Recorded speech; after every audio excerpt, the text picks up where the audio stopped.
Mr. Lighthizer, Ambassador Lighthizer, the Export-Import Bank does not have a functioning quorum. There are $35 billion in pending transactions stuck in that pipeline. Do you agree that the Export-Import Bank needs a functioning quorum? Yes. What are the actions the administration is going to take to get us a new nominee? Well, see, first of all, Senator, as you know, that's not exactly in the middle of my lane, but because it affects trade, it's something that I do care a great deal about. When I was here originally, you asked me a question and you didn't discern the subtlety of my support. But since I'm here and confirmed, I can be more straightforward. The answer is I clearly support it. I'm working with White House personnel. I'm happy to talk to you about it. I think that Jeff Getman, the COO, you ought to have in your office. I don't know if you've met him. He's a very strong guy. My recommendation is that you sit down and talk to him. He's a guy who's somebody who I've known for a long, long time, and I'm working with White House personnel. I realize it's a tricky issue, but I want to work with you on it to the extent I can because I think it's important, and I think you could probably snap your fingers and get $20 billion worth of U.S. sales. I'm sorry, Mr. Ambassador, who are you talking about? The COO of the Ex-Im Bank is a guy named Jeff Getman. He's a person that I know well. He was put there. He's the chief operating officer. He's very worried about everything that you're very worried about. How are you suggesting we free up this? Well, At a snap of the fingers? Because believe me, today No, I I'm would. saying if you can get the Ex-Im Bank operating again, you Well, will find exports very quickly, a bunch of pent-up demand. Trust me, I get that. So I'm asking you, as part of administration whose job it is to worry about trade, how are we going to get this nominee up from the White House? And it's somebody that actually supports the bank, not supports dismantling the bank. Well, I'm happy to work with you. I'm working with White House personnel. It's not exactly what is in my level of responsibility, although I'm an ex officio on the bank.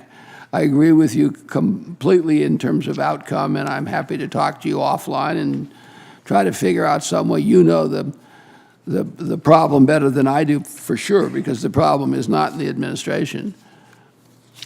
The problem is not don't you think that the White House needs to send us a name of somebody who supports the bank?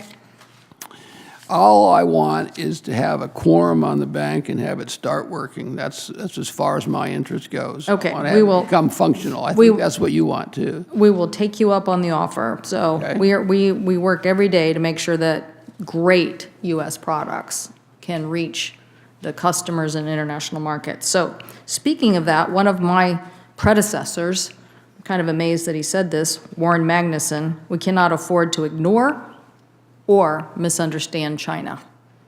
So I'm pretty sure he probably said that in the 70s or 80s.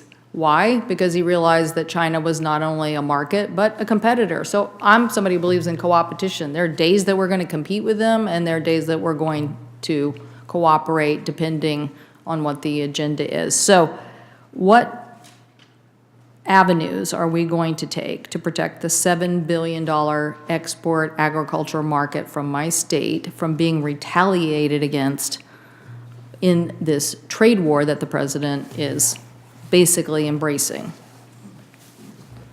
Well, I would say there's a variety of things that I guess I would comment. Number one, I don't think the president is embracing a trade war. I think that's not an accurate statement. I'm just talking about his tweets. If he's backed off on that, I believe anybody can learn, and if he's backed off on that, that's great. But I don't believe the president intends to start a trade war. So I fundamentally disagree with the first part of what you said. This tariff, increasing the cost of products imported from China, you don't think is going to add to this? Well, let me ask you this, because I know you care about things beyond just the items that would be retaliated against. We have a $375 billion in goods trade deficit with China, biggest in the history of the world between two countries, probably times 5, all right? We have them engaging in unfair activity and stealing technology. And by the way, when they get down the road and develop aerospace and take over that industry. They're not going to take over aerospace, trust me. They seem to have it on their list of China 2025. I know you're familiar with that. Aerospace and aeronautical equipment is one of the things where they're taking technology and expecting to become the dominant player. So I know you're concerned about these other issues too. We had an enormous amount of discussion about retaliation. I'm happy to reiterate it right now if you, well, perhaps. No, I guess here's where I am. I want a more sophisticated approach. I get a kind of stomp your feet approach, makes some people feel good, but in the integrated economy that we already have, it's more complex. I think the SE&D, whether you're talking about Hank Paulson, getting them to readjust on monetary policy, or what we were able to do in getting a clean energy strategy, or the agreement we got on cybersecurity that needs to be updated, that it takes constant dialogue. It's not that there isn't a WTO structure and complaints to be filed, but the notion that the president thinks and has said with his Commerce Secretary many times that there will be collateral damage, that there will be a retaliation, and that's just part of what's going to happen, is just not something I think that an economy like the state of Washington, which is so trade dependent, is ready to embrace. They look at this 1980s view as very retro policy. Let's start a trade war. We'd like something more sophisticated. Thank you, Mr. Chairman. My time has expired. Thank you, Senator. Your time has expired. Senator Casey. Thank you, Mr. At some Chairman. point, if I could have a minute, I'd like to respond to that because I think Sure. it's just fundamentally wrong. If this is the right time, I'll do it. I'll do it at another time, perhaps. No, this will be fine. Go ahead and respond. Yeah. I would say this, to suggest that what we're doing is not sophisticated or nuanced is nonsense. I would also suggest to you that if you look at these dialogues that we've had, and we've had a bunch of them, all right? China joins the WTO in 2002. Before that, we have a Herbert Walker Bush action against China for IP, no result. We have a Clinton 301 action against China for IP, no result. All right? Now we start the JCCT. We start the Strategic Economic Dialogue. The deficit goes from about 100 to about 200 to about 250. Then they decide, while we're talking and getting essentially nothing done through these years of discussions, they say, well, here's the problem.